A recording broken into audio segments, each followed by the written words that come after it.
Hello and welcome to this channel. जैसा कि हमें पता है कि इस बार की जनगणना 2 चरणों में होने वाली है। पहले चरण में मकान का गणना होने वाला है और द्वितीय चरण में पॉपुलेशन का गणना होगा। जैसे देखा जा रहा है कि लोगों को कठिनाई आ रही है, मकान नंबर, हाउस नंबर, ये सब चीज़ों में बहुत कठिनाई आ रही है, तो उसको हम आज बहुत हद तक क्लियर करना चाहेंगे। तो हम लोग शुरू करते हैं। जैसे कि यहाँ पे एक ब्लॉक बनाया गया है, ठीक है। इस ब्लॉक में यहाँ पे जो एक लिखे हैं बाहर में, इसको बोलेंगे हम भवन नंबर या फिर बिल्डिंग नंबर। इंग्लिश में बिल्डिंग बोलेंगे और हिंदी में भवन बोलेंगे। दूसरा पिक्चर देख लेते हैं। दूसरा पिक्चर में क्या है कि यहाँ पे बिल्डिंग नंबर या भवन नंबर 2 है और इसके अंदर में 2 जनगणना मकान है, ठीक है, सेंसस हाउस, और दोनों का नंबरिंग दिया गया है। इसको क्या कब देना है? जब आप जनगणना करने जाओगे उस वक्त ही इस नंबर को लिखना है। जब आप ऐप से प्रविष्टि करोगे उस समय आपका ये 4 डिजिट का नंबर जनरेट होगा। जब जनरेट होगा उसी समय आपको लिखना है। तीसरे पिक्चर में क्या देखने हैं हम लोग कि यहाँ पे जनगणना मकान नंबर 4 हो गया है और भवन नंबर 3 है, क्योंकि इसमें 4 अलग अलग फैमिली निवास करते हैं, है ना। इसलिए यहाँ पे जनगणना मकान नंबर 4 हो गया है और बिल्डिंग नंबर 3 है। बिल्डिंग नंबर सबके लिए सेम होगा और जनगणना मकान नंबर अलग अलग। ये चौथा केस हम लोग देख लेते हैं, बहुत ही महत्वपूर्ण है कि जब हम भवन नंबर 4 में गए तो वहाँ पे एक सिनेरियो क्रिएट होता है। हाउस होल्ड बोलते हैं कि हम 4 फैमिली रहते हैं, अलग अलग रहते हैं, 4 कमरा है, चारों में एक एक फैमिली रहते हैं। हो गई बात। तो यहाँ पे जो भवन नंबर हो जाएगा वो 4 हो जाएगा और इसमें एक ही जनगणना मकान है, लेकिन इसमें फैमिली 4 हो गए। फैमिली 1 2 3 4। इस केस में 4 बार हम ऐप में रिपीट करेंगे, भवन नंबर भी और मकान नंबर भी।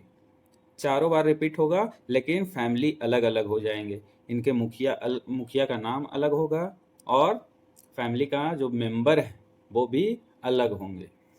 अब हम देख लेते हैं एक और सिनेरियो। इसमें क्या है, भवन नंबर 5 में गए तो इसमें भी 2 जनगणना मकान है।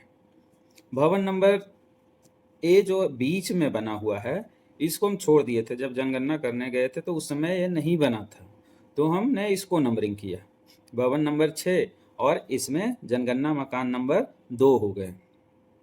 जब हम बाद में गए तो हमें पता चला कि इसके 5 और 6 के बीच में कोई और स्ट्रक्चर खड़ा हो गया है, यानी बिल्डिंग बन गया है। उस केस में क्या करना है, हमें छोड़ना नहीं है, एक भी मकान को छोड़ना नहीं है, और इस केस में 5/1 दे देना है, इसका नंबरिंग हो जाएगा। समझ में आई बात। और फिर जनगणना मकान नंबर इसका कैसे होगा आप बताइए। जो ये हो गया census house number, census house number इसको कैसे दिया जाएगा? सेंसस हाउस नंबर इसे लास्ट में दिया जाएगा। जब पूर्णतः जनगणना खत्म हो जाएगा, आपके पास एक भी हाउस नहीं बचेगा, तो उस स्थिति में हम क्या करेंगे, लास्ट वाला जो जनगणना मकान नंबर होगा उसके बाद जो क्रिएट होगा वो यहाँ पे देंगे। जैसे यहाँ पे 0012 हो गया है ना, तो इसके बाद 0013 हो जाएगा। हम मान लेते हैं कि हमारा जो HLB है, हाउस लिस्टिंग ब्लॉक, उसमें 6 मकान है, फॉर एग्जांपल के तौर पे हम बता रहे हैं, और 6 मकान के बाद अब मेरा नहीं है। उस केस में हमारा जो हाउस लिस्टिंग हो गया, सॉरी, सेंसस हाउस नंबर जो हो गया मेरा लास्ट 0012 और 0013, इसके बाद होगा तो वो जो नंबर होगा वो इसको दिया जाएगा 0013। अब यहाँ पे एक केस और क्रिएट होता है। जब हम जनगणना करने गए तो यहाँ पे भी एक बिल्डिंग बन गया। जब हम कर रहे थे, नंबरिंग कर रहे थे, उस समय जो फर्स्ट नंबर हाउस नंबर जो था, भवन नंबर, उसके पहले कोई भी स्ट्रक्चर नहीं था। लेकिन बाद में क्या हो गया, यहाँ पे भी कोई स्ट्रक्चर बन गया। ठीक है, तो क्या इसको हम नंबरिंग नहीं करेंगे? नहीं, बिल्कुल नहीं, ऐसा नहीं करना है। नंबरिंग हर मकान का करना है, कोई भी मकान छूटे नहीं। इसका क्या करेंगे, देखिए यहाँ पे तो लास्ट मेरा HLB में 6 हो गया, सॉरी 6 के बाद मेरा समाप्त हो गया। तो क्या करेंगे, 6 के बाद जो भी होगा 7, तो इस वाले को 7 देंगे। अगर इसमें 2 को सेंसस हाउस, ठीक है, मकान यानी मकान इसमें 2 है, 2 फैमिली हैं, दोनों का अलग अलग दरवाजा है, तो इसमें 2 को सेंसस हाउस हो जाएगा, है ना। इस तरह से इसका नंबरिंग करना है। तो हम थोड़ा सा एक बार फिर देख लेते हैं, हाउस नंबर क्या होता है, भवन नंबर क्या होता है। लोग बहुत कंफ्यूज करते हैं इन चीज़ों में। ये 2 चीज़ है जिसमें लोगों को बहुत कठिनाई आती है, तो हम देख लेते हैं। और परिसर क्या होता है, जैसे कि हमारा कोई एक स्ट्रक्चर है, ठीक है, और इससे जो भी जुड़ा जमीन है आसपास, वो मेरा प्रीमिसेस में आ गया। ये बाउंड्री वॉल भी हो सकता है, या फिर बिना बाउंड्री वॉल का भी हो सकता है। ग्रामीण परिदृश्य में अगर देखेंगे तो वहाँ क्या किया रहता है कि बांस वगैरह से ही, पेड़ पौधा से ही ये घेरा बनाया रहता है, ठीक है, तो उस स्थिति में उसको प्रीमिसेस बोलेंगे। और जो ये एकल संरचना है जिसमें वॉल होना चाहिए, दीवार और छत, अगर ये दोनों है तो उसको हम बिल्डिंग बोलेंगे। इसको एक BUI बिल्डिंग बोलेंगे, ठीक है।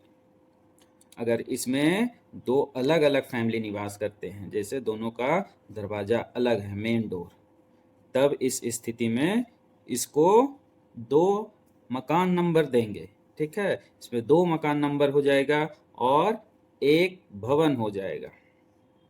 जैसे यहाँ पे हम लोग एक लिए थे, इसको फिर से समझ ले रहे हैं कि इसमें 4 फैमिली है, तो इसको तो हम दे सकते थे। यहाँ पे एक क्वेश्चन एराइज होता है कि हम इसको मकान नंबर अलग अलग तो दे सकते थे, है ना, लेकिन हम नहीं दिए, एक ही दिए, क्योंकि इसमें क्या है, इन लोगों का मेन द्वार एक ही है। इस फैमिली का मेन द्वार एक ही है एंट्री का, और एक अलग अलग कमरा है, उसी में रहते हैं, इसलिए हम इन्हें अलग अलग हाउस यानी मकान नंबर नहीं दिए। सबका एंट्रेंस अगर अलग होता, मान लिया जाए इनका एंट्रेंस इधर से होता है, इनका इधर से, इनका इधर से, इनका इधर से, तो इस स्थिति में हम क्या करते, सभी को अलग अलग मकान नंबर अलॉट करते, और यहाँ पे 4 और ब्रैकेट में 4, यानी चौथे बिल्डिंग में 4 मकान हैं। आशा करते हैं कि आपका जो भी डाउट था वो क्लियर हो गया होगा। धन्यवाद।